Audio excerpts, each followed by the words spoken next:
pizza shop. She loved the jukebox in the corner. She loved the Italian ice and spumoni counter. She loved the smell of warm pizza coming out of the oven. But most of all, she loved Louie.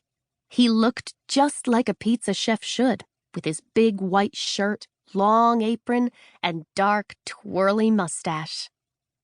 "Hey, Katie Kazoo, over here," somebody called out. There was only one person in the world who called her Katie Kazoo, her friend George Brennan. Katie quickly spotted George and his best pal, Kevin Camilleri. The boys were sitting at a big table with Kevin's older brother, Ian. "Where have you been?" George asked as Katie, Suzanne, and Jeremy sat down. "You were supposed to be here 10 minutes ago." "Shh, Louie's just about to do a double twist," Ian interrupted excitedly. Katie turned to look at Louie. The pizza chef tossed the big circle of dough in the air. Then he spun around twice, reached his hands out, and caught the pizza just before it hit the counter. "All right," Jeremy cheered. "Louie, you rock," Ian shouted. "That pie's going to be pepperoni," George told the others, "and I'm getting a slice." Katie was a vegetarian. She'd been hoping that Louie's next pie would be a spinach pizza. Oh well, she could wait. Katie couldn't go home from the mall until her mother got off work. Louie ladled the sauce onto the pizza. His arm moved swiftly, leaving red sauce all over the dough. Next, he tossed some cheese into the air.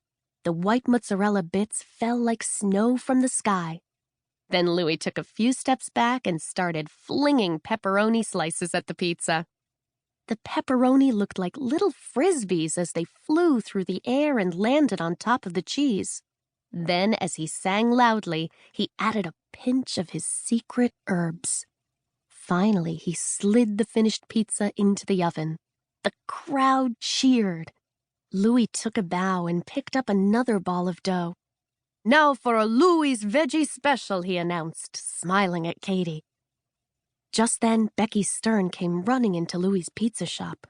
"Where have you been?" Suzanne asked her. "Louie already made a pepperoni pie." "I'm sorry I'm late," Becky apologized in her soft Southern accent. "My mother wanted to stop and get a slice of pizza." She grabbed a chair and sat down next to Jeremy. "Why didn't she get the pizza here?" Katie asked her. "Yeah," Jeremy agreed. "Louie makes the greatest pizza in the whole world." Becky smiled at him. "I believe you, Jeremy. After all, you do have the best taste." Jeremy blushed. "But my mother had a coupon for a free slice at Olives and Oregano," Becky continued. "Olives and Oregano is on the other side of town," Katie said, raising her eyebrows. "Why did you go all the way over there?" Becky shook her head. "There's a new Olives and Oregano right here in the Cherrydale Mall. It's next to the Flower Power flower shop. Today is the grand opening. They're giving out all sorts of free food." "Did you say free food?" a woman at the next booth asked Becky. Becky nodded. "Free pizza and soda. I just had some." The woman stood up. She grabbed her little girl by the hand. "Come on, Alexandra," she said. "Let's try the new restaurant." Then a terrible thing happened. Something that had never happened before. Louie dropped the pizza dough. "Sorry, folks," Louie said as he scooped up the dirty dough from the floor, changed his rubber cooking gloves, and picked up a new ball of dough. "Let's try that again." Louie tossed the new ball of pizza dough in the air. He spun around in a circle as it flew through the air and sang an Italian song. But he wasn't smiling the way he usually did when he was making pizza. Louie was obviously upset, and Katie was pretty sure it didn't have anything to do with the fallen pizza dough. Chapter 3. "Boy, does Becky have a crush on you," Suzanne teased, as she, Jeremy, and Katie climbed into the back seat of Mrs. Carew's car later that afternoon. "She does not," Jeremy protested. "Does too," Suzanne answered back.